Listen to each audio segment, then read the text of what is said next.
Assalomu alaykum hammaga. Olib qo'ygan mashinamiz tayyor bo'ldi. Garantiyalarni urib beramiz. Telefondan, заводской pagerdan, Starline pagerdan boshqariladi. Hop, mashinani заводской kaltdan yopamiz. Axranaga tushdi, oynalarni yopadi. Pagerdan, заводской kaltdan, telefondan farqi yo'q, zavod qilsa bo'ladi.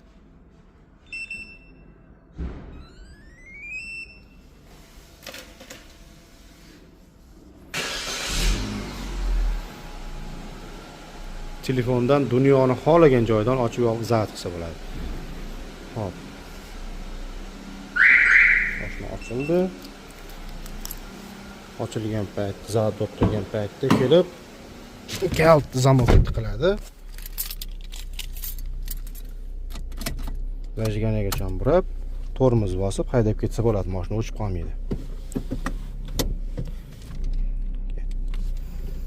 Kobaltda salonchida bagaj knopkasi yo'q. Bu mashinaga salondan bagaj ochish knopkasini qilib berganmiz. E'tiboringiz uchun rahmat.